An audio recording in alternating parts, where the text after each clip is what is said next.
I don't believe in plan B. I believe that it only distracts you from plan A. You really have to be not 100% concentrated and focused. It needs to be 150%. The ones that are the most successful are the ones that they're just all in, right? We decided to gamble on our entire lives. We took loans from 4 different banks and we signed personal guarantee on all of them. Oh my, for you to lose everything, dude, that's dangerous, right?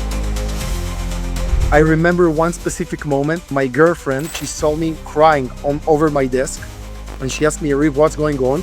And I told her, listen, we lost everything. We don't even have money to buy a pair of socks.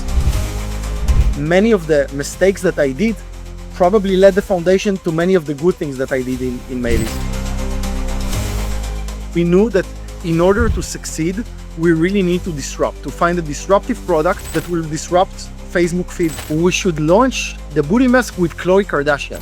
I still, even till this day, I am the one who's managing all the campaigns and scaling the budgets. I don't believe in having a cushion to fall back. When you want to take the island, burn the boats.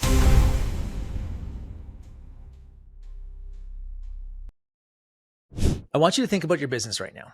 This thing that you have poured your blood, sweat, tears, and cash into years of your life. Now imagine having to shut it down. It no longer works. This operator had to make that brutal call early in his founder journey. And to say that it's disheartening and demoralizing is probably an understatement, but he bounces back.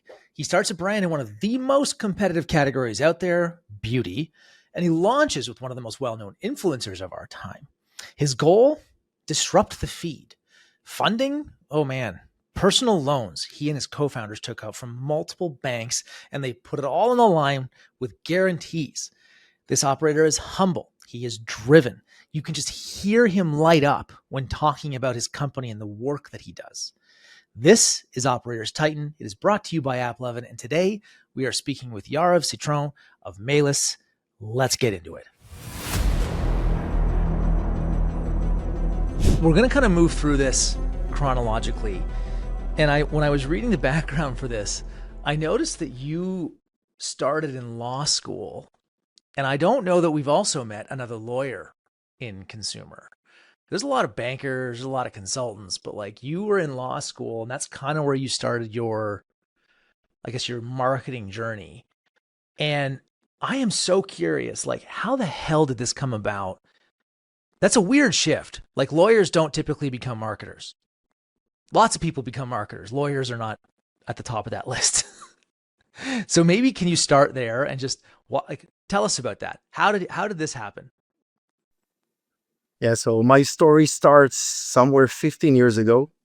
I went to law school, as you mentioned, and a few months after, I realized that there is a thing called Facebook ads, and that you can actually make money from Facebook ads, and that Facebook ads also has a different purpose than just seeing and watching your friends.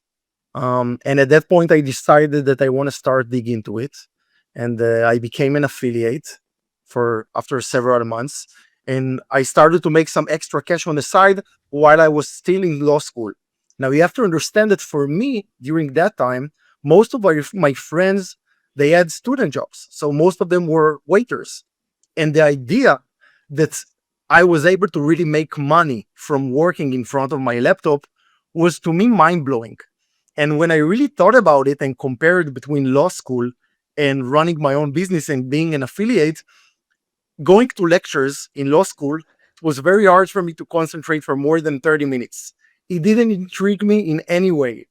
But on the other end, I could easily sit down, in front of my laptop and launch campaigns for hours and reading marketing articles. So that's what led me to the point that I decided that I really found my passion in life.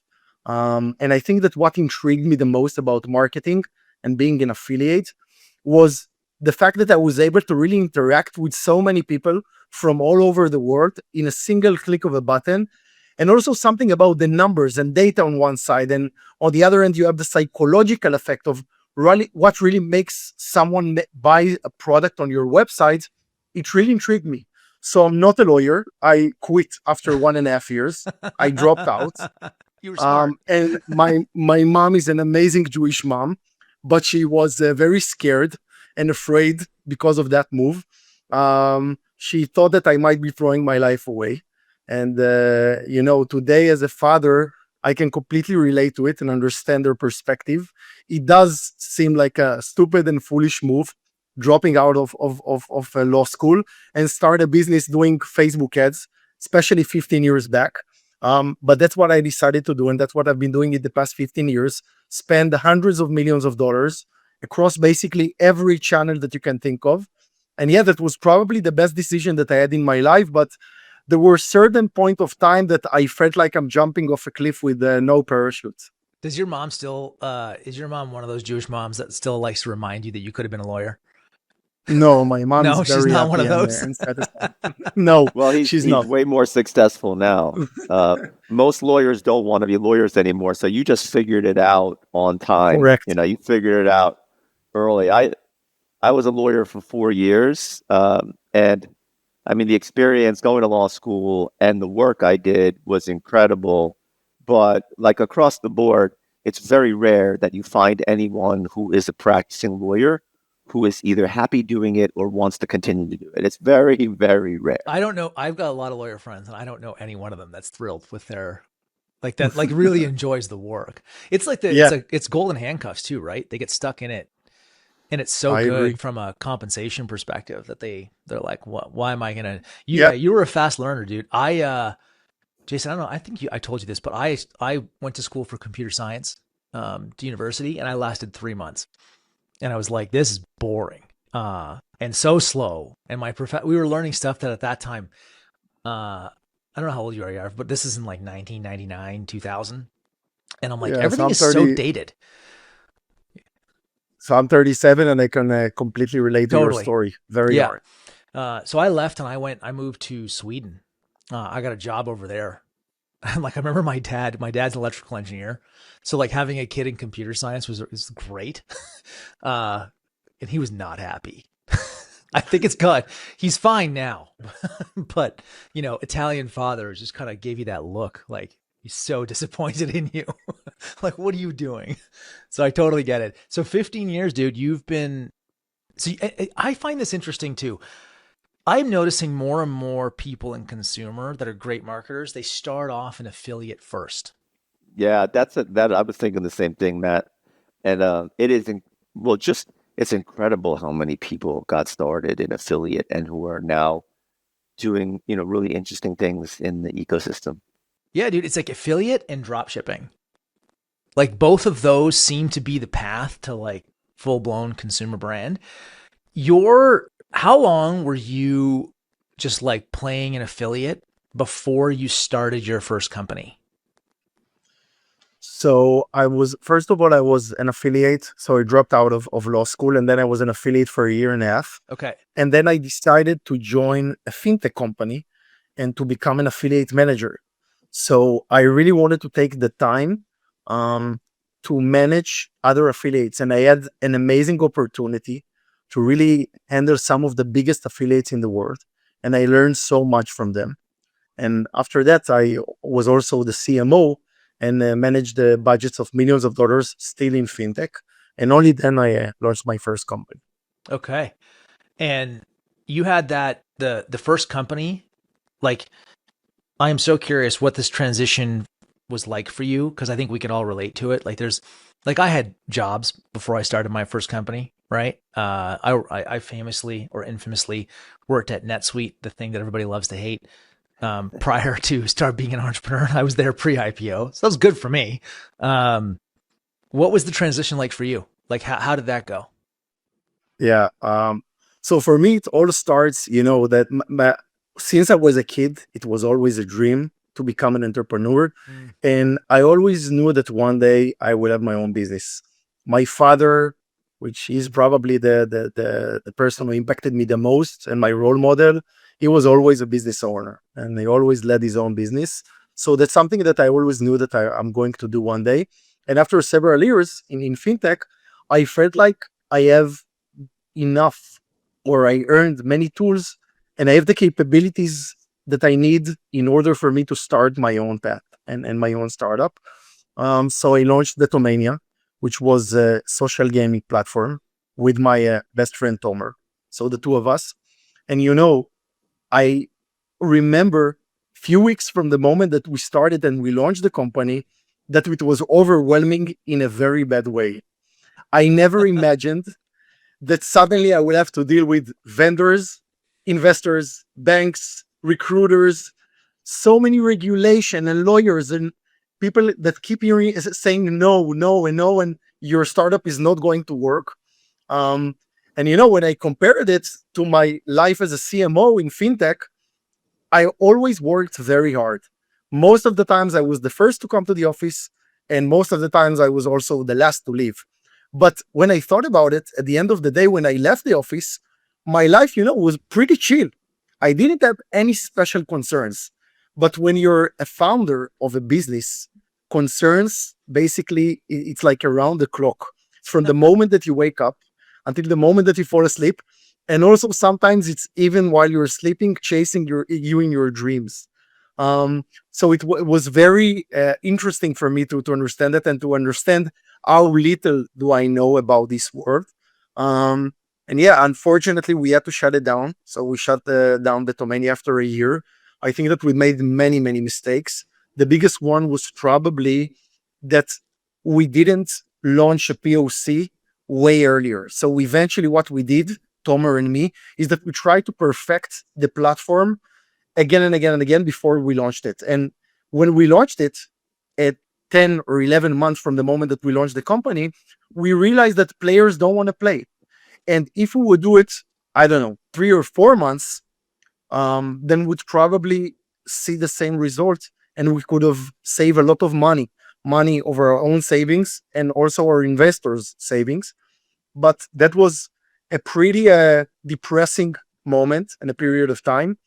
I remember one specific moment that my girlfriend, that she's my wife today, she entered our apartment and she saw me crying over my desk. And she asked me, Yariv, what's going on? And I told her, listen, we lost everything. We don't even have money to buy a pair of socks. And today I'm smiling, but back then I was crying. And entrepreneurs and founders, they always tell you, keep moving forward and fail forward. But during these times, it's very hard. It's a constant struggle to wake up. No one is saying it. Constant struggle to really force yourself to wake up every single day, because eventually you wake up to tasks that you need to do in order to shut down your business. So these type of tasks are not something that you're happy to do and you wake up with a smile all over your face. But I think that today, looking back, and I heard once that Steve Jobs said a quote that you can only connect the dots looking backwards. So today, from that perspective, I can look back and say that many of the mistakes that I did probably led the foundation to many of the good things that I did in MAELYS. Yeah, there's That's always the case. That's always the case, right? Like you got to go through all of these experiences and keep Matt. I like Matt says, time in the game, having time in the game. That's just like an example of time in the game and learning, scaling up, learning, and then ultimately you can have enough learnings and you get a little bit of good luck too. That's it. Yeah. That's it. You just need to survive long enough to experience the luck. And I think last week I was at the ECF Live, this e-commerce fuel event in Montana, and Jason, Katie, and I were on stage sharing like war lessons or war stories from this year, just to make everybody feel good about themselves. And I realized I actually don't trust an entrepreneur that has not been punched in the gut pretty badly, right? Like if you've never actually experienced failure, I don't actually know I could invest in that person. I probably work with them, but like it's a special kind of person builder that like really knows what it's like to get kicked in the teeth a few times and really kicked. Like for you to lose everything, dude, that's dangerous, right? That's like, those feel like knockout punches and nobody likes experiencing them. You quickly though, like you launched pretty fast. Like you turned around from that and then started the current company that you have, right? Yep. how did you pick yourself? Number one, like you picked yourself up pretty quickly. Like, what was that? Was that just like, I got to keep moving? Or were you just like, I got a really great idea. I need to start this? So it was first of all about I have to keep moving to pay the bills. And second of all, it was that, I wanted to launch a new business and I didn't want to give up. So I decided several months after we closed BeatleMania to start a business with my best friend Tomer. And at that point, we knew that we want to do something in e-commerce, and we want to launch an e-commerce store specifically in skincare. So we approached two of our best friends, Daniel and Yaniv, and when we tried to really understand what type of products, skincare and body care, even during these days, so 8-9 years ago, it was a very saturated category. Yeah. And we knew that in order to succeed, we really need to find a disruptive product that will disrupt Facebook feed. And then we had an idea to launch our own booty mask, and we developed it for several months. Yeah, keep that smile. Dude, I just love the name. Wait, a what? A what? Yeah. This is the best A what? part. A booty mask. A booty mask. Yeah, lift and firm booty mask. That's one of our best sellers still this day. Send me the link. I need one for myself. I will send you after the show. So a few months before we launched it, I entered my apartment, and again, my wife, she watched Keeping Up with the Kardashians, and she told me, "Listen, Yariv, I have an amazing idea. We should launch the booty mask with Khloe Kardashian." And I told her, "Yeah, right, Khloe Kardashian."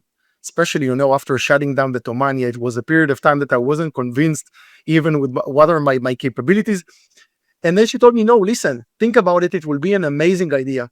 So a day after, I went out for a drink with my other co-founders, and we drank a few glasses of vodka.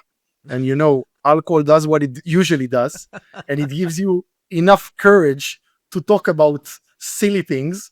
So I decided to brought it up. And I told them, "Listen, I have an idea." And my wife had an idea about Khloe Kardashian. And their reaction was, "Yeah, right." But the day after, we decided to make several phone calls. And we called someone that knows the agent of Khloe. And we got her home address several days after. And we sent her our Be-Tight Lift and Firm booty mask. And a couple of weeks later, we got an email back saying that Khloe loved the product and she's willing to collaborate. But there was a tiny issue that we didn't have any money. We were completely bootstrapped. None of us had any money to invest in this type of deal. So basically, we decided to do a very stupid and foolish move that I do not recommend to anyone to do. We decided to gamble on our entire lives. We took loans from 4 different banks, and we signed personal guarantee on all of them. Oh my. Meaning that at any given moment, everyone from the bank can knock on our door and take everything from us because we simply didn't have the money to return the loan. And that's how we launched MAＥLYS Be-Tight Booty Mask in the US with Khloe. And it went viral in the very first days. Magazines, TV shows, celebs, everyone spoke about it. Met at the beginning mostly laughing, just like you and Jason did, about the idea that you need to apply a booty mask over your booty. But very quickly, many women realized that it's something that they need to integrate with their beauty routine. And several months after, we sold hundreds of thousands of jars. And when it was really overwhelming, we didn't expect it, not even in our wildest dreams. And when we thought about it and we sat down as the founders in a room, really tried to identify what made it go so well, we very quickly realized that when you go to Sephora, Ulta, or any other beauty retail store in the US, you immediately encounter with dozens of products that's supposed to tackle issues and concerns that women have with their face. But body care, in a way, is being neglected, zero innovation behind it, just generic creams, lotions, and oils. And there aren't really many products that tackle issues and concerns that women have with their body in the same way as they do with their face. So I think that was the first moment that we realized that there is a huge demand for results-driven body care products, and that there is a huge category and a white space that we can dominate and we can own. And that's from that moment we decided to shift the business to what it is today. So MAELYS is a clinically proven body care brand. Mm. So these are the two differentiators and what makes us to stand and to be positioned in a very unique way in this saturated category. So it's about clinically proven products, very long and rigorous product development process.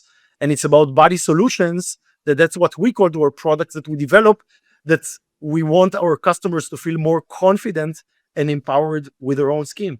So that's like that. The BeatleMania was the bad story, and this is the good story. Dude, you've just like entered my books of like, you're a certifiable psycho for taking out that many personal guaranteed loans.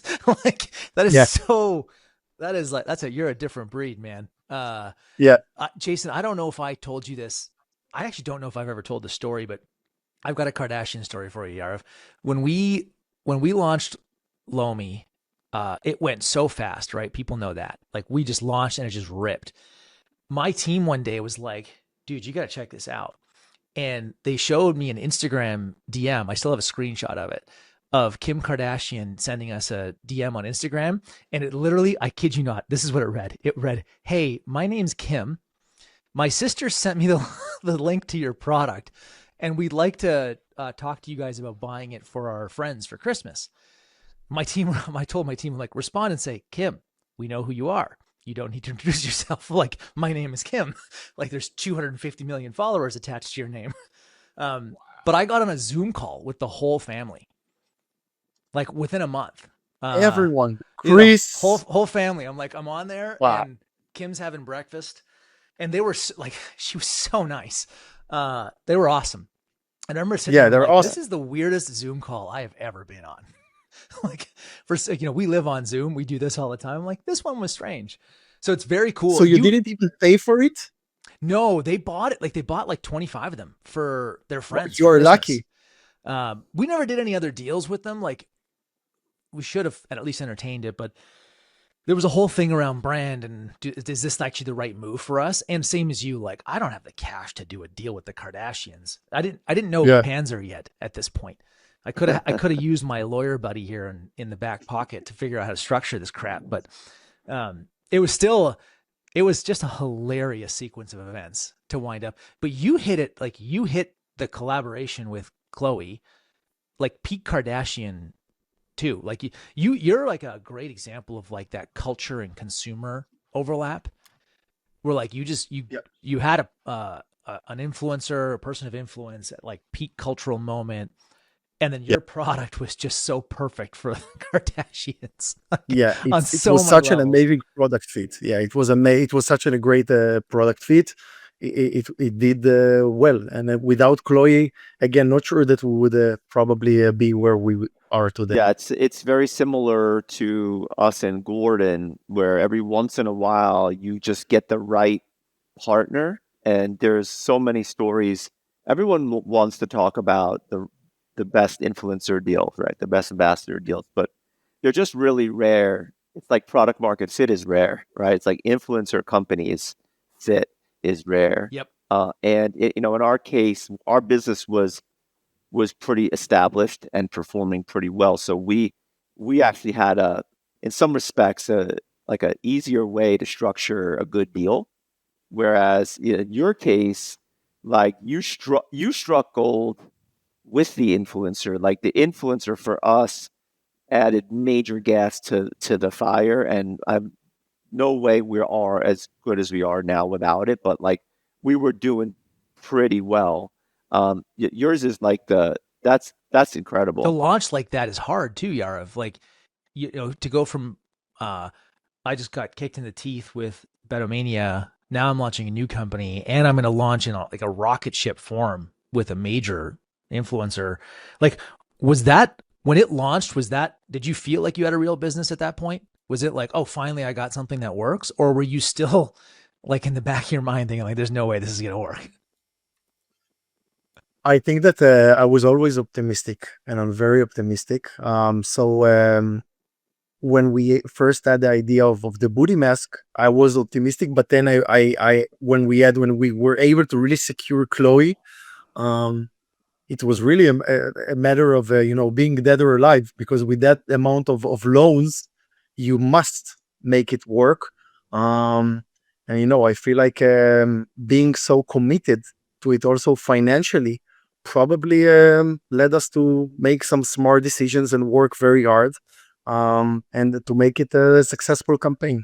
This show is only sponsored by AppLovin, the S&P 500 mobile gaming ad platform. You guys know that I'm an AppLovin defender. I spent in Q4 last year over $3 million on the platform of my own money. We drove amazing results on par with Meta. And now, for the first time ever, they're opening up AppLovin to anybody. It's still invite only. You have to go to 9operators.com/AppLovin. They'll give you $5,000 in credit if you spend $5,000. It is a unique way to reach unique people. I think AppLovin has an audience that is harder to find on other platforms. These people are locked in. There's audio only, vertical videos. You can use the same creatives you're already running on Meta. They're unskippable. So there's a 100% thumb stop rate with an average view time of over 35 seconds. First come, first serve. Get in before your competitors. I've measured the results with house tests, with post-purchase surveys, with Northbeam. Every way I slice it, it seems net new and incremental to my business. So if you want to try to reach a new audience this Q4, if you just want to be less dependent on Meta and Google and you want to have another option, I think AppLovin is a good place to start. Go to 9operators.com/AppLovin to get this ad credit, but also the 9Operators team is making step-by-step guides about how to be successful on the platform. We're going to have Black Friday, Cyber Monday webinars. We're going to walk through how to set up and start spending and just the best practices, tips, and tricks. All of that and more is available at 9operators.com/AppLovin. You're listening to this right now. You run a business. You're interested in e-commerce. You're already spending money on Meta, Google, TikTok, wherever else. Time to add a new ad channel. Get access to $5,000 in free ad credit. Get access to step-by-step guides about how to get this set up, and get access to our Black Friday, Cyber Monday Q4 scaling webinar. All of that is available because of AppLovin at 9operators.com/AppLovin. We want to thank them for the support of the Titans episode format. Thank you. Were there, like, outside of the loans, is there a particular, like, personal sacrifice? I don't know what else word to use, but like something that you had to give up in these early days? Because like, it sounds like you went ripping fast. And to me, that just brings up, like, what did you trade off to go that fast? Yeah. So for us, there were many sacrifices from day one. But I think that the biggest sacrifice actually came a year and a half after. As I mentioned, we were four best friends, four founders. And there are advantages and disadvantages of running a business with your friends. The advantages, they're very straightforward, that when things are going well, you're able to celebrate it with the people that you love the most. But there were also many disadvantages, as at least in the way that we manage the business, that each one of us had his own responsibility. None of us had the last and the final word. So when we want to take strategic decisions, we need to raise our hands and to vote. And what do you do when there is a tie and there are 2 versus 2? It's very hard to manage a business. So remember that for a certain point of time, it did work and it worked well. But once MAELYS really grew to a certain level, we realized that we need to hire someone, an outsider, to manage and to take the lead and to take all the strategic initiatives and the decisions. And I think that was the biggest sacrifice, because in a way, and you guys are probably aware of it, you invest in your startup like it's your baby. You invest a lot of money and you invest a lot of time, a lot of your resources. So hiring someone as an outsider that wasn't part of the founders is in a way giving him your baby and telling him, manage it. So when we thought about it, we said that most founders, they think in a very emotional way about their business. But we decided to think about it in a very rational way. So we said, if we won't do this decision, if we won't take this decision, we have no idea what's the future will look like. So we decided to hire Ron Ginsburg, which is the CEO till this day. And I think that was a very smart move, because not only it also brought us to get back to become friends, because we had several point of time that we had a lot of fights, but I'm not sure that we would do this discussion about MAELYS as a successful brand. And that's why I think that that's the biggest personal sacrifice that I had, because it was very hard to let go and to give it to someone else. Yeah, you're talking about ego too, right? Like the founder ego. A lot of ego. Which a is, lot. We've all got it. I think you need to Yeah, have it just to be dumb enough to, or naive enough to go into building a company. So yeah, to like be able to shoot your own ego and just say like, I'm probably not the person to do this job. And like you hired well enough that that guy's still running the company today. Like he's still the yeah. CEO. My God. Yeah, very smart guy, and we made an excellent choice. And yeah, it was very hard because when we thought about it, none of us could be the CEO because we were all four friends, and we didn't want someone else to give us, instructions and asking us what's going on with the deadline. So it needed to be someone who doesn't know us, and very happy that we found Rome. What if I'm looking through like the timeline of the brand then, how much of a say did he have in this transition? Not even transition, but like at some point you made the leap from like we're pure D2C to we're going to go all in on Ulta and Omnichannel. Was he pivotal in that, or was that the four partners? Like, can you maybe just give us a bit of background there? Yeah.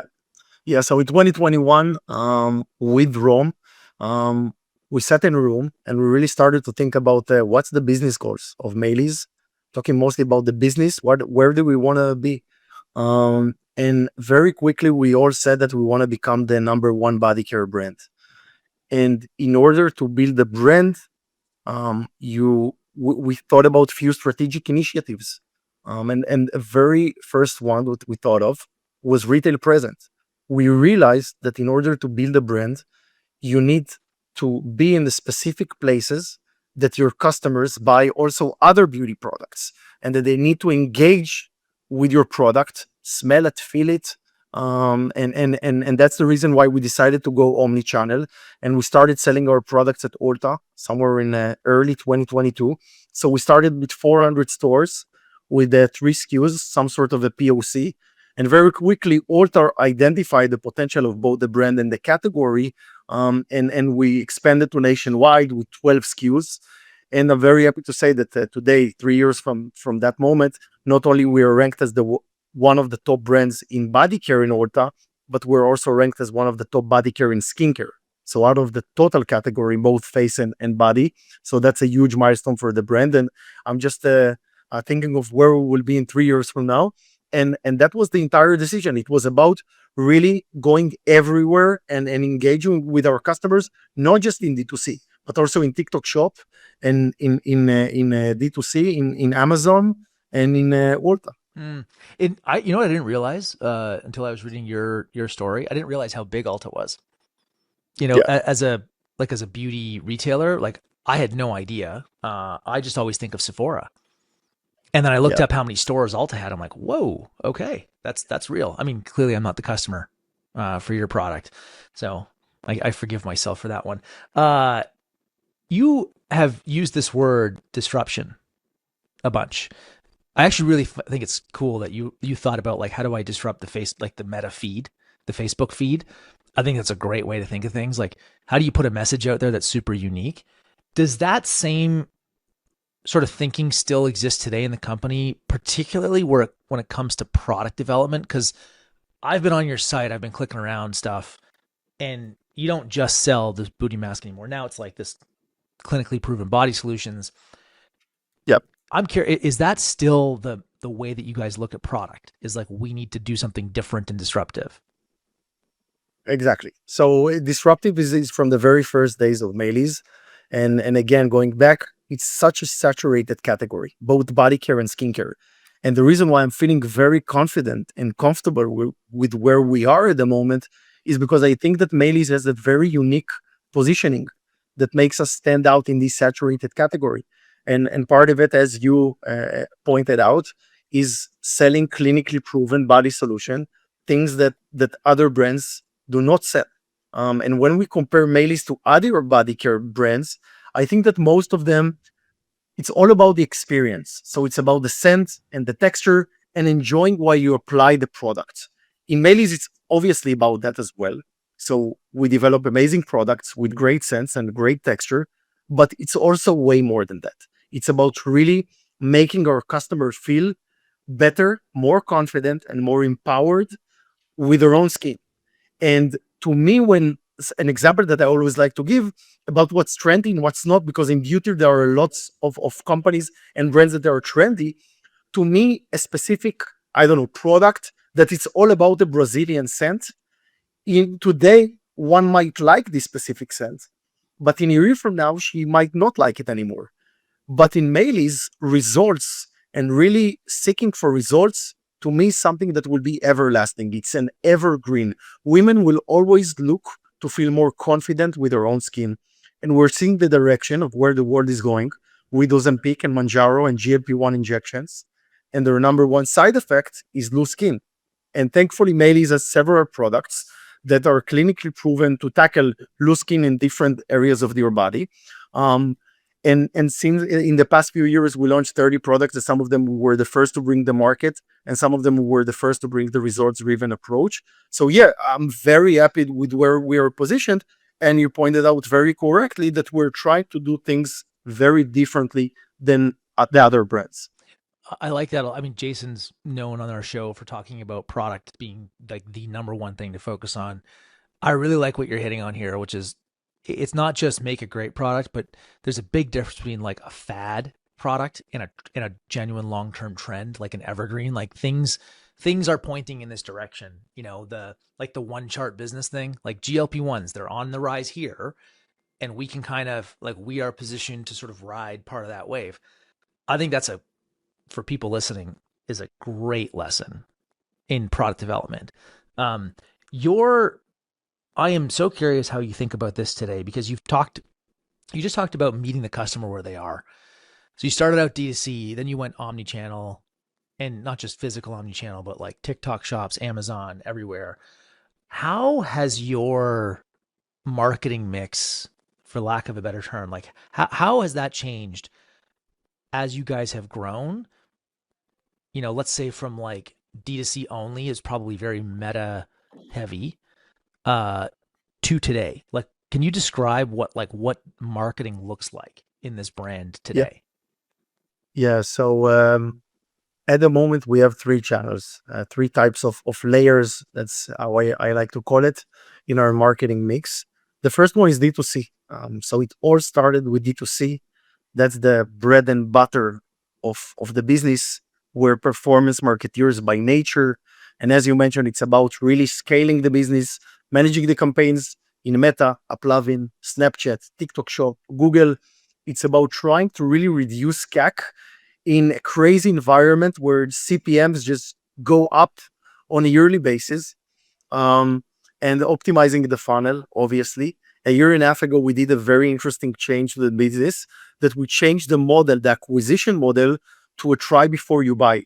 So in a way, showing our customers that we believe in our products and that we let them try the products for 3 weeks, and only if they see results, they pay for the products. And that made a very significant impact, a good impact on lowering CAC levels.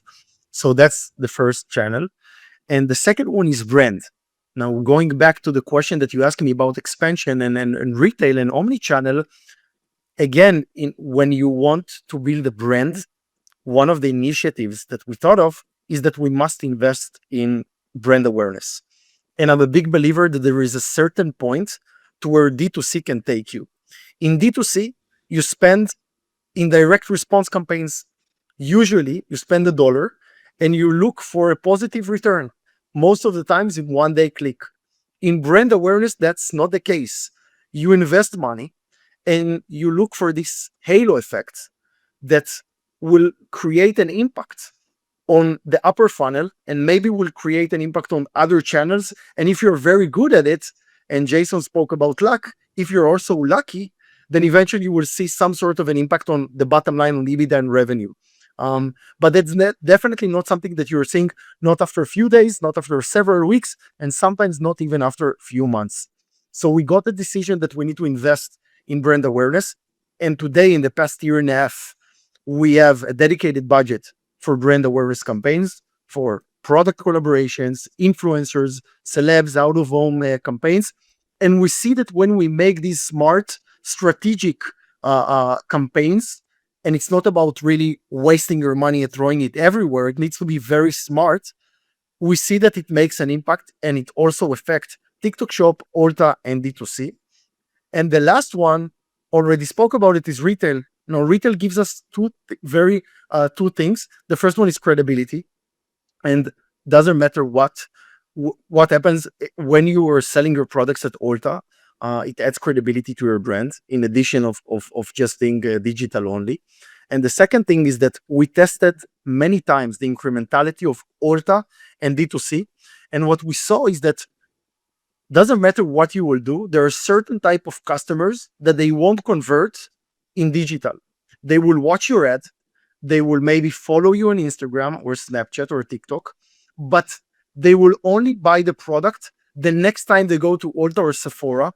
They will look for it, they will try to fit it, to hold it in their hands, maybe to redeem some of their loyalty points in Ulta, and only then they will decide to buy it.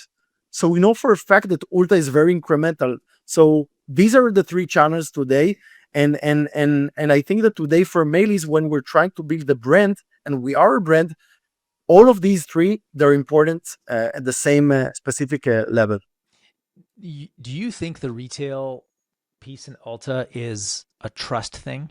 Like, do you think people just see something online and in general, they're like, I don't know, I see a lot of stuff online, and that by being in Ulta, you're just like, you instantly gain trust? Correct. It's like a stamp. It's a stamp and you gain credibility from it, saying that if it sells at Ulta, then it's not a scam. And I think that we wanted to add this credibility because we put so much effort in our product development that we didn't want just to be another D2C company. So I think that it's both credibility and also revenues. We are seeing incremental sales from selling our products at Ulta. Yeah, I have no doubt. You also mentioned like you're making investments in brand and that you carve it out. So like this is a different budget to you than say like performance marketing, right? Like direct response. Correct. And Jason's done a ton of this with Hexclad. Like they've done a Super Bowl ad. They've got some kind of deal with the Yankees. Which by the way, Jason, just so we're clear, the Blue Jays did win. Oh, here we go. I'm not even a baseball fan. I watched that because I'm like, I got to rub it in on Panzer. The Blue Jays are finally get a couple of wins. Everyone's crazy. It's the first time in a decade. I got an email from another Canadian. Thanks, guys. Do I dunk on everyone when I constantly win? No. Sometimes. So, Yariv, I'm curious on the brand thing because Hexclad has, I think, been quite successful with like these brand moves. How do you guys, number one, how do you like create the budgets? Like, is it a percentage of your total like marketing spend that you allocate? And then two, how are you measuring? Like you say, we want it to be smart. How do you actually know if it's like, this is a smart placement for brand spend? Yeah. So it all depends, because if the brand investment is something that we're doing in D2C, so let's say, I don't know, running an ad, a brand awareness ad in Meta. So it's mostly about lift test and geo test. Yep. And that's how you measure it. Same thing goes to TV. But if it's mostly offline, things like PR events and influencers, then it's very hard to measure it. There are some metrics like EMV, which is earned media value, that some companies that they show you what is the total number of EMV that you generated from this campaign. But again, it's very high level and then top of funnel campaigns. So yeah, going back to your question, we have a specific percentage out of the total budget that in a way we're saying that's something that we're willing to invest just as an halo effect, even if we won't notice any impact on numbers, revenues, EBITDA. It's something that we're willing to invest just for the sake of having a brand awareness campaign. Because you believe it will help, right? Like, you cannot quantify everything in this world as much as you would like to. I always say this: Correct. All models are wrong anyway, to an extent, right? So it's like we did that same thing, Yariv, in 2022. We started the year by saying, okay, we're just going to invest, I don't know, X million in brand. 1 million, 2 million. It wasn't huge. It was real money. We're just going to do it. Prior to that, I think the easiest way to invest in brand is through PR and earned media. So you mentioned that. One thing that the founders of Hexclad did really well from the beginning was like they knew that if they were going to launch a business, they needed to have a PR agency they need to get the word out there through PR. And I remember very early on, they somehow managed to get picked up in Oprah's favorite things. And that, like, I don't think we use it anymore, but I think for years we used that hook, Oprah's favorite things. But it is really hard to determine like the brand investment, how much to put into it. I would be curious if you could drill down on that a little bit more. In what way? Yeah, like Well, I mean, what just like how do percentage? you how do you usually we're just going to do it, right? Like a lot of it is, we're just going to do it. So it's kind of like how much and where. I think that today it's mostly like single digits.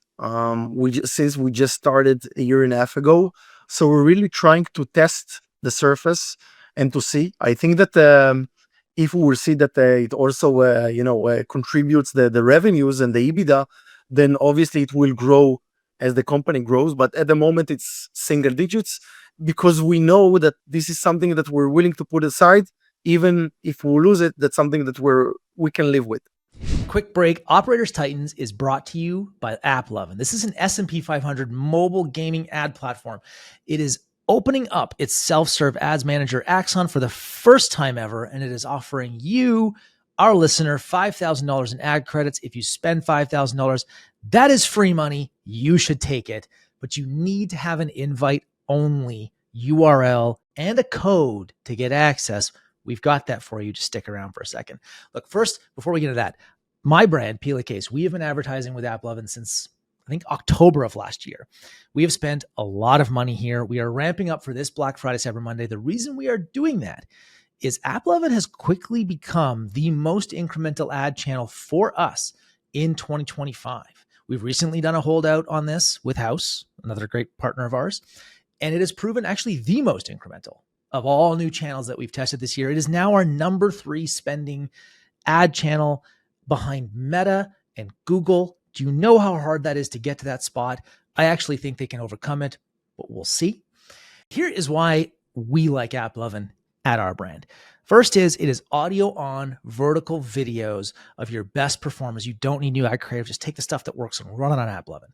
It is unskippable at 100% thumb stop rate. Yes, 100%. And an average view time of 35 seconds. That is basically television. You should try it. And new customers based on an army of incrementality tests to prove results. And that's not all. You'll get access to a live operators mastermind we're running, plus our playbooks to scaling across these channels. Wherever you're seeing or hearing this, you go to 9operators.com/AppLovin. And yes, of course, this is a sponsored show, but our brand, Peel a Case, is spending our own money to run ads on AppLovin. The rest of the operators are too, and I think you would be silly to at least not try it. I really recommend you do the same. Let's go back to this Titans episode. Yeah, I think Yariv, it's a great thing to drill a little, like for you to go deeper on that. So thank you, because a lot of people in consumer, a lot of people listening to this aren't at the 9 figures and upscale yet. And they're trying to figure out, like, how do I invest in brand? Like, what is brand, number one, and then how do you invest in it? And I do find the consistent thing with people, the brands that figure out how to do this, they do end up, I think they're very customer focused, number one, right? Like they really understand their customer. They understand the kind of media that their customer consumes. They know the influencers, the creators that matter to them, the publications. Like you kind of have a sense for like, this is who my customer is and where they are. And you can start deploying dollars there. I think the single digit percentage thing is actually it's a great place to start. It's like, what's an amount of money that swing from an asymmetry perspective is like, I'm going to invest this money, and if I lose it, it's fine. It's not going to hurt me. It's not going to be like a death blow. But that the potential upside, again, the asymmetry is really high, right? And when you hit some of these brand moments, they can change everything, right? Like you can get reach that you just didn't get out of your performance machine. Exactly. I think that maybe one thing that I would say to someone who was watching the show and then wants to invest in brand, I think that there are 2 things that I would always like to say. The first one is start small. I wouldn't start from the first moment with the Super Bowl commercial. No, that's because that's an asymmetric swing for Hexclad at his size, right? Like, so that's probably maybe the first thing that I would say. And second, I would say that you need to do it very smart and deep. And what I mean by that is, let's take as an example influencers. Influencers today, it's not what it used to be 3, 4, 5, 6 years ago. Not even in the days that we used to collaborate with Khloe Kardashian. It's not the same. It doesn't have the same impact. So when, let's say, you're running an influencer campaign, you need to really check 1,000 times that you engage with the right influencers. And it's not, the size doesn't really matter in these type of things. No, it's a sense for it. Jason's obviously our colleague here on the show, but having listened to Danny, the original founder of Hexclad, listening to Danny talk about brand, Jason, you really like, you can see that like Danny gets it. Danny really understands like the Hexclad brand and who the customer is, and he just bleeds it. And I think that that's actually pretty important. So he's not a pure he's also not a pure D2C guy. No, he's not. That's actually really important. But Jason, I think that that's actually a superpower for you guys. Yeah, that Danny's like a bit more like, no, this is just how you build a brand. And like, these are the right moves to make. And I think that's sometimes lost in the D2C world, right? Like, this just makes sense. Cause like there's tactical stuff. Like we recently did speaking of GeoLift, like we did an incrementality study with House and AppLovin, and it's like the most incremental spend we've put out this year. It started small, and I'm like, I just want to see how good this is. But then the results came back, and I'm like, holy hell! Like, why have we not been spending more money here? Number one, I just think we did a bad job of it originally, but like now, it's been wildly incremental. And in the past, we've done channel expansion simply by looking at like first click or last click, and like using multi-touch attribution, which we still do.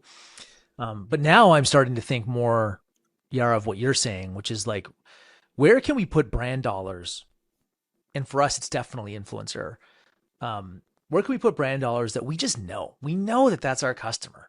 Like, we can see them engaging. Like, we know that this creator has our customer in spades, and they can reach them in a way that we can't. Right? There's like an association to it. There's all kinds of stuff. So I really like that you've kind of got a guide of like, we're going to put single digits in, and we're going to measure however we can. And that's what we're going to do. Can you share more about the AppLovin case study? Because I have an interesting one as well.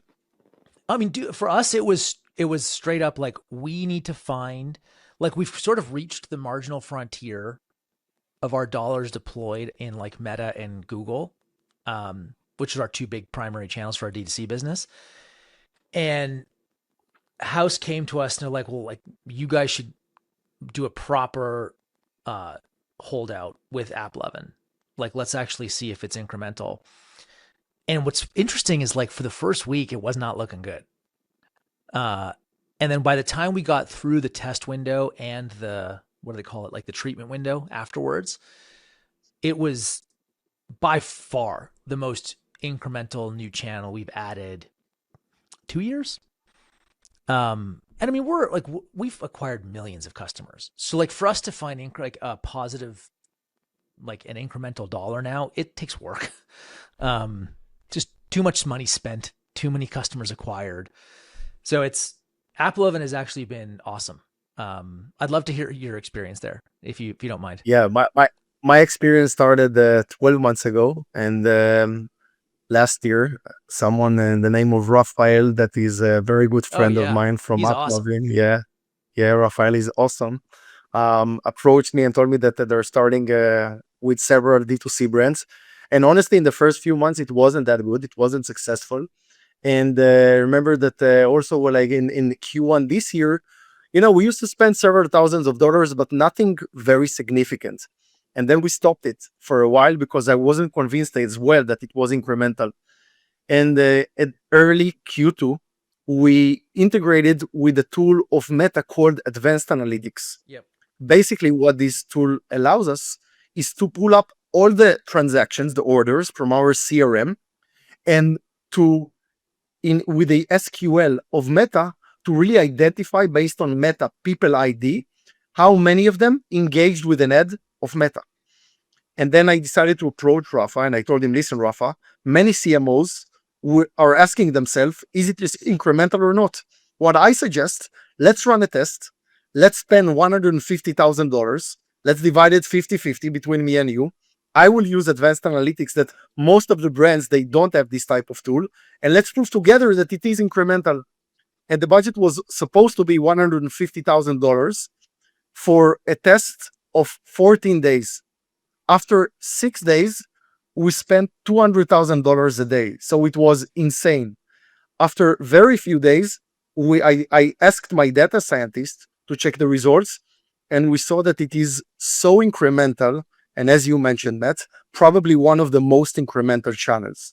So yeah, it's an amazing success story as well. Dude, I was surprised, to say the least, because like Yeah, your story and mine were similar. We started last year, then we came off because I'm like, I don't know how incremental this is. We're spending money everywhere. Like we spend money across all channels.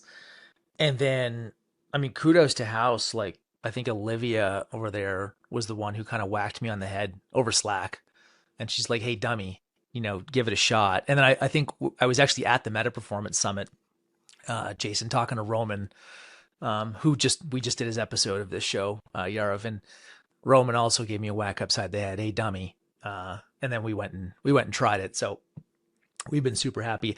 I am very curious, Yariv, like you're on track to do well over 9 figures in revenue this year.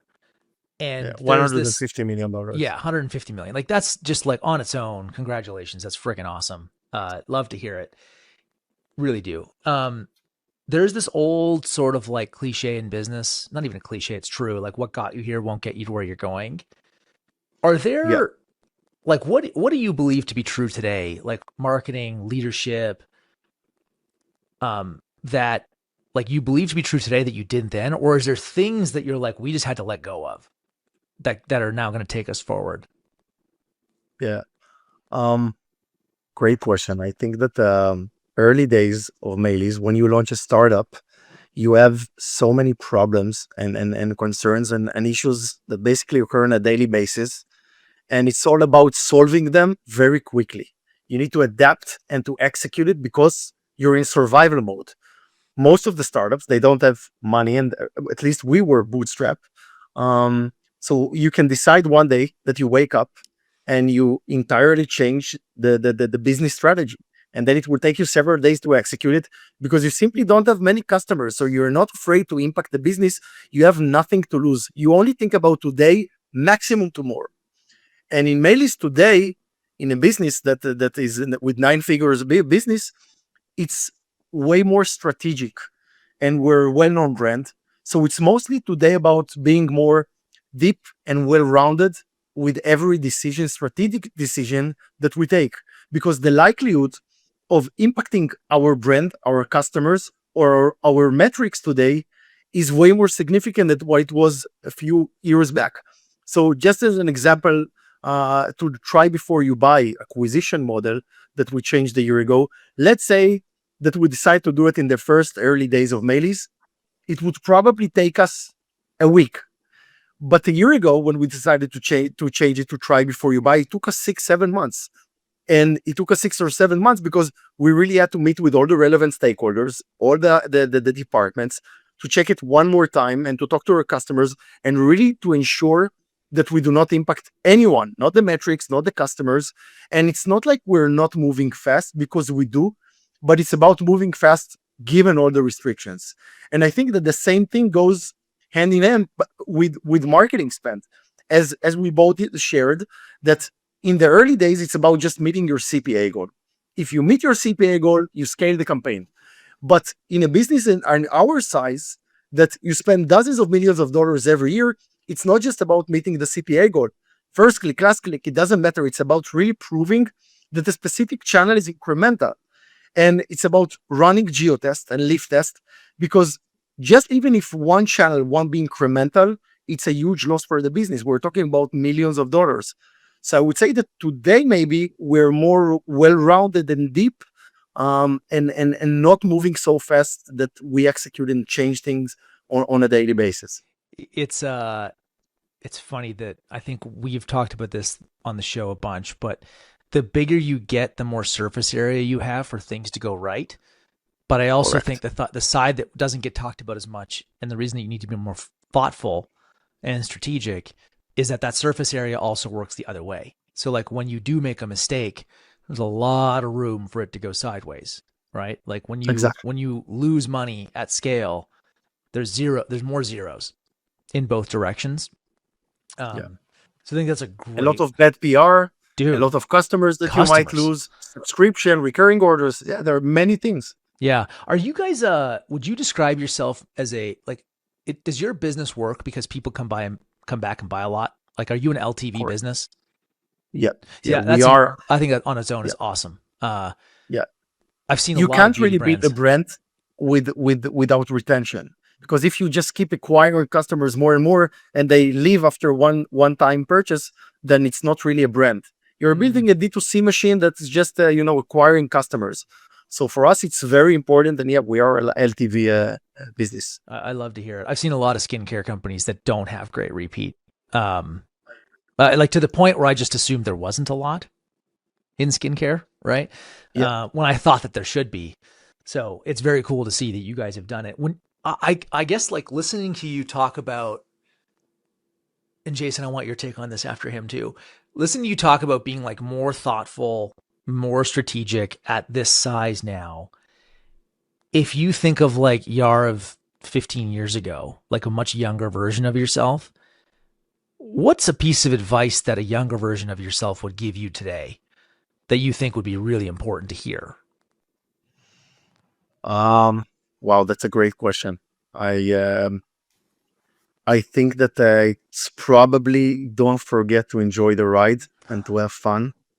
I think that when you start a business, it's a chaos, but it's fun chaos. And as we spoke and as we mentioned, you have many problems and many issues that might close the business. But when you overcome these issues, and it can happen on a daily basis, you celebrate every win, even if it's the smallest one, like it's a huge victory. I remember how we started MAELYS, and me and the founders, we launched the very first ad, and it was 8 a.m. And we decided to do a night with no sleep because we really wanted to perfect the funnel, and we really wanted to test that everything is working well before going live with the first ad in MAELYS. And I remember that it was 8 a.m.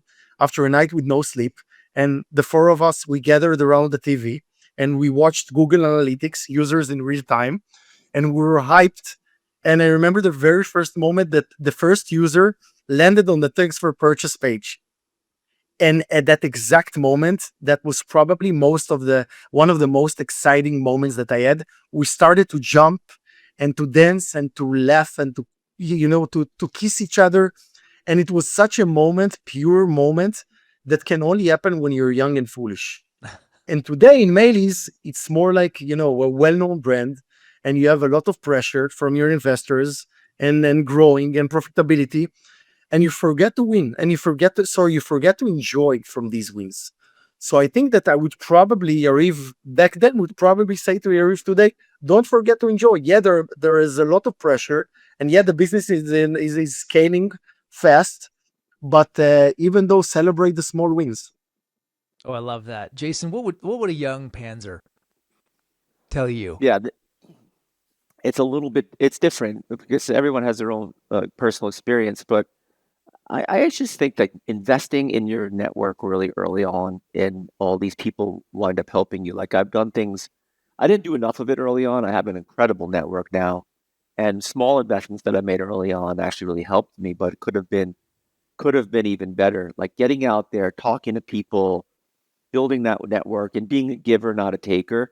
I didn't do a lot of that. I was much more like analytical, internal thinking, executing, all those things. Those things were important, but kind of like when I became a banker, I learned to be a marketer. As I was a lawyer, I was an executor.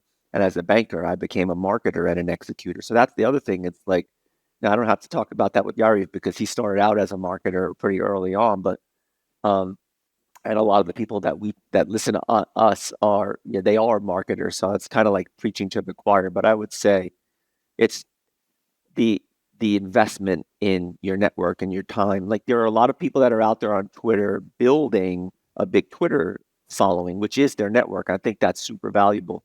But that offline network is massive. I just think that's an area where a lot of the younger people and people in their 30s too who are working on businesses, like just get out there, talk to everyone, and it will definitely pay huge dividends. I couldn't agree more. I I actually agree. did a lot of that when I was younger.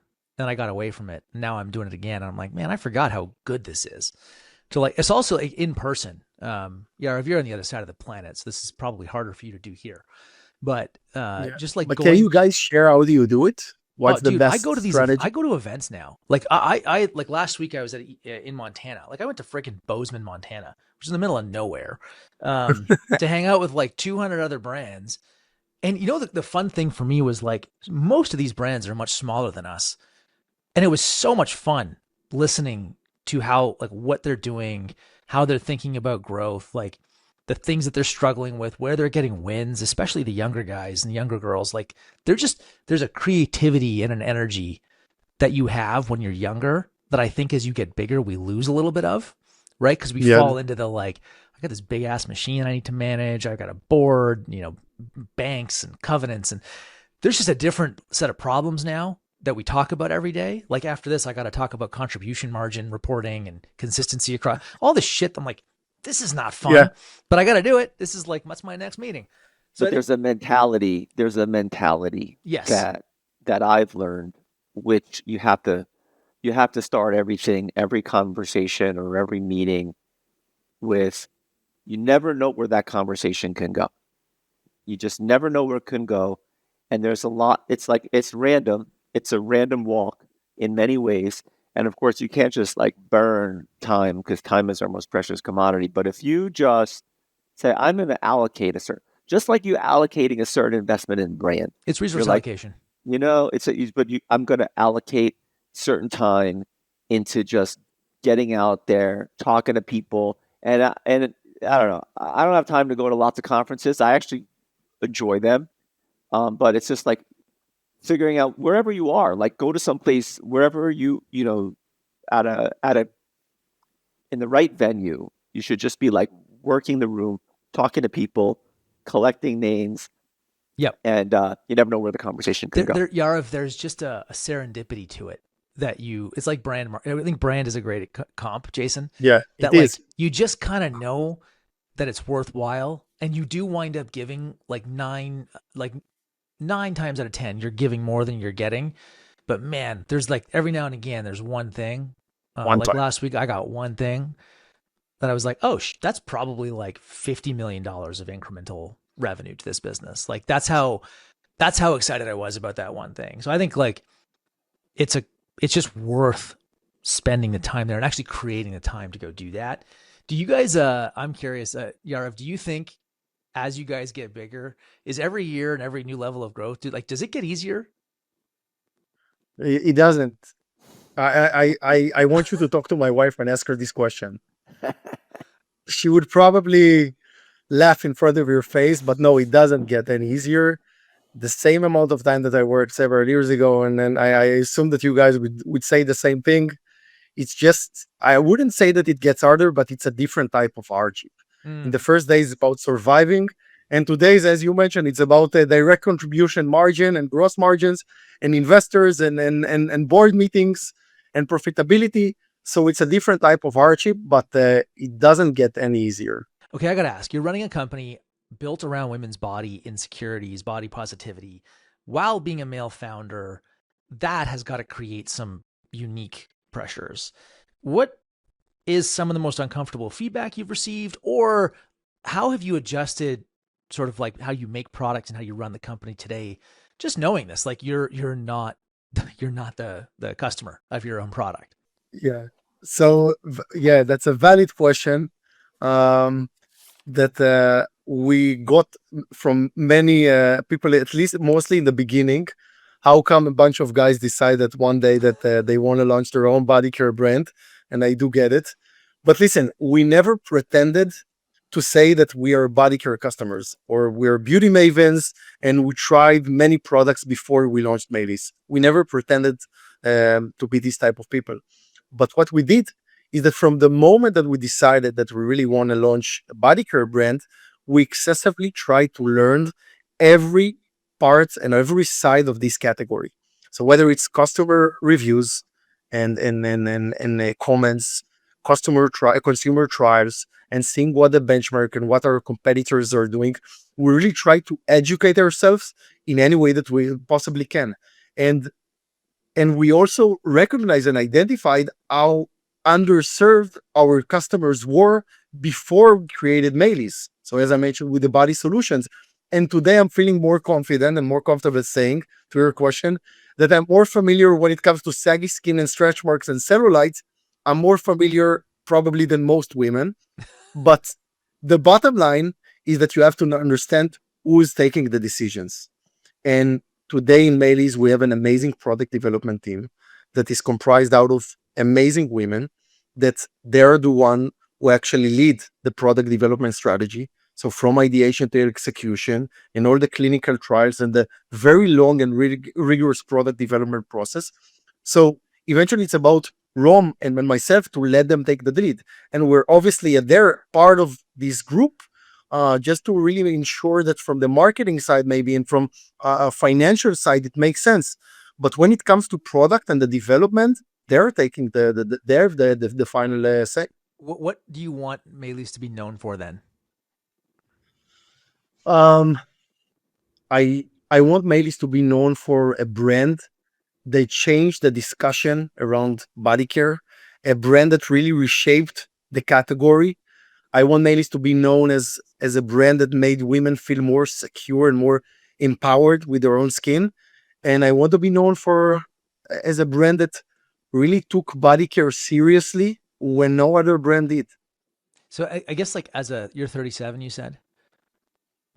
Like you're 37. Sorry? You said you're 37 years old? Yep. Very So sad.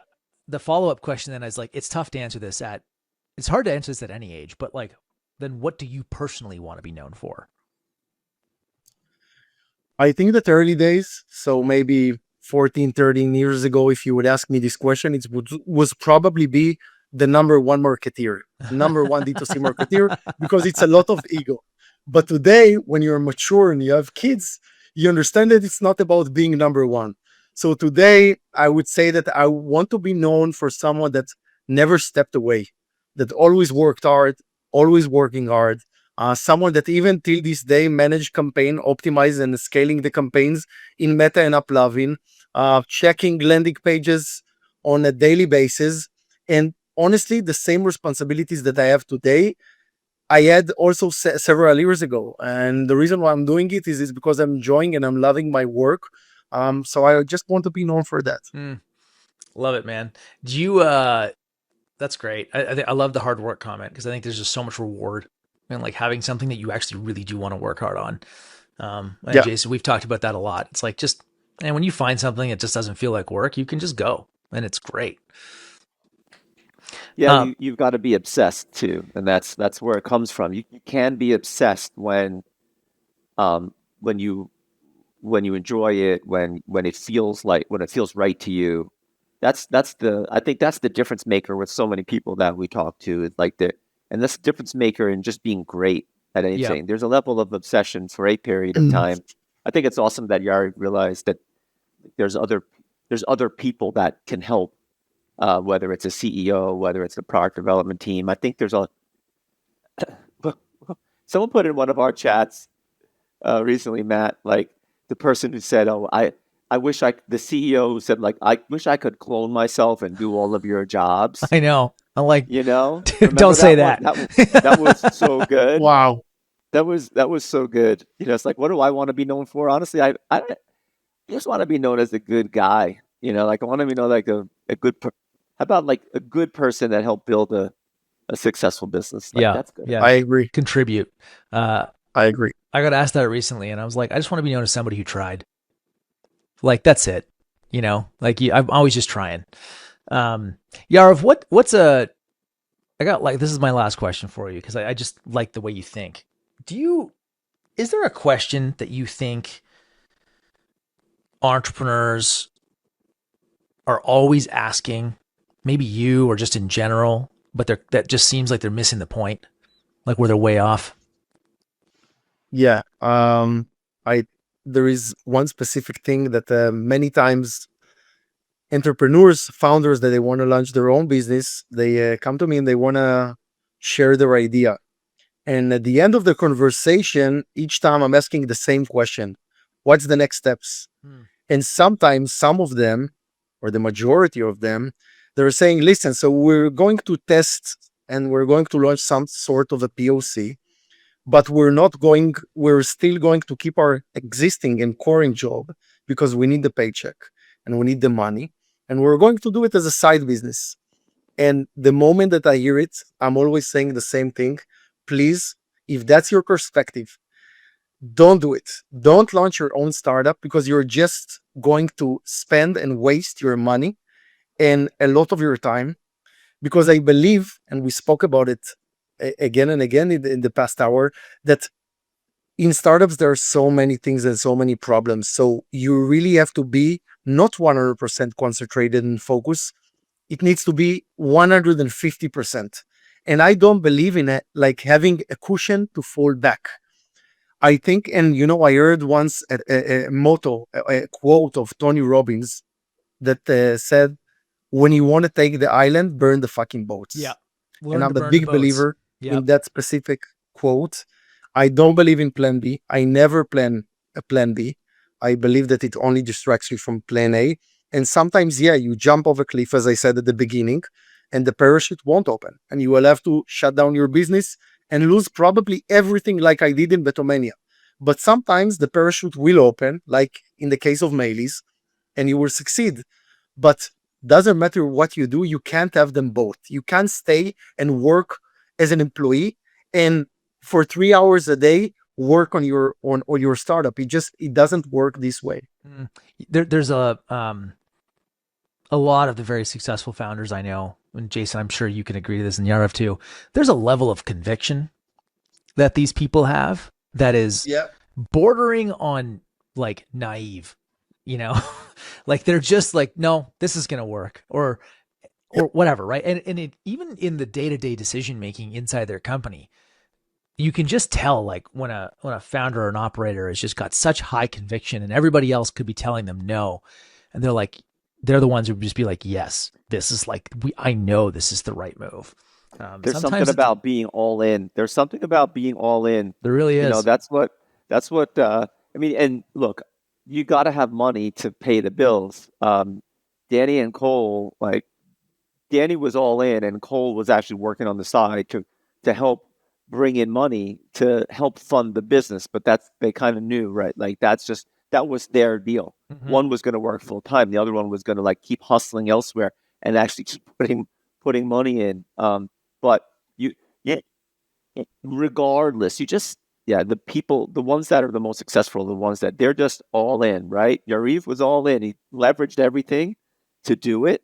And because the burn in the boats concept, like, Cortez burned his ships. That's where it comes from. Yep. When the Spanish came, Cortez burned his ships because that way his people were really motivated. Yeah. And that's good motivation. We're winning. but Jason, I want to add to what you said, that today, I think that if you look back in the days that, 15 years ago, that we used to launch a startup, you needed to raise more money than what you need to do today with this AI evolution. And that today, honestly, you can do anything and everything on your own with just the help of AI. So it's not a matter of money, at least from my understanding. And obviously, you need to pay the bills, but I think that it's not for everyone, and that's part of it. And again, I'm not sure that we would probably take 4 loans from 4 different banks to pay to Khloe if each one of us had his own side job. Right. Yeah. I think it's a great lesson. I mean, at different strokes for different folks, right? So like, and different stages of life, I think is what Jason's hitting on. So Yariv, I think that's a great one. Okay, I want to switch us to, we do this segment at the end of every one of these shows called the Titan 10. I've got a handful of questions I want to ask them, and I want you to answer them as like off the cuff and natural and gut feel as you possibly can. And we're going to try to do these as fast as we can. And this is just to give people like more tactical things to work from. So you ready to go? I am. Okay, awesome. So the first one is you get to a desert island and you have to manage your business from this desert island. Okay. You get to look at a dashboard and there's 3 metrics on that dashboard that tell you what is happening in your business. What are those 3 numbers? I would say LTV, CAC, and loss ratio. And loss ratio to me is the amount of transactions that got declined, refunds, chargebacks from the total amount of transactions. Oh, I like that. I haven't heard that one yet. Cool. Yeah. You also get to take a book, okay? But it cannot be a business book. So it's something that I read a year ago and changed my life. Let Them Theory of Mel Robbins. Oh, cool. Wait, what was it? What was it? Let Them Theory. You should read it. It's an amazing book that really changed my life. I'm going to read that. I've heard of it. I have not read it. You you should. I should. like doing this show. I get stuff to read. It makes me Okay, smarter. the Let Them Theory The by Let Mel Them Theory. Robbins. I got it. Cool. Got it. Awesome. What is your contrarian belief about business that you think that other people might think you're crazy for? Not sure if it's a contrary belief, but I think that it's what I said, that many founders, they try to delegate the responsibility of managing campaigns once their startup is growing and their company is growing. And my contrarian belief probably is that I still, even till this day, I'm the one who's managing all the campaigns and scaling the budgets. It is actually, you'd be surprised that I believe that is contrarian. But we do know, Jason and I know a lot of founders. I'm one of them, by the way. I'm still in. Like before this, I was in Meta and I was looking at numbers and I was messaging my head of growth and I was like, dude, something's wrong in Canada. And I can just tell because I'm like, I spend enough time reading the damn matrix that I just know. What, in your opinion, is the single most important word in leadership? Example. I think that each and every one of my employees, they know that every single thing that I will preach to them, I'm the one who will do it on a daily basis. Without example, you can't be a leader. You just spoke to Jason's like soul. That's like that's a hexclad thing right Jason, there. we said at the beginning that me and you, we have common things that we share. That was so good. What okay, then what's the single most important word in business? I think that Jason spoke about it. He called it obsession. I call it self-discipline. Many founders, they say motivation, but I think that motivation comes and goes. And I would say that especially during the bad times, I'm not motivated. And if someone is saying that he's motivated the entire time, then he's lying. And self-discipline is these daily routines that you keep doing the same things over and over again, and eventually you make a progression. So self-discipline is to me is the most important word. All right, I like that one. Okay, so then speaking of habits, best meal of the day and why? I don't have best meal of the day. I do have a best meal of the week.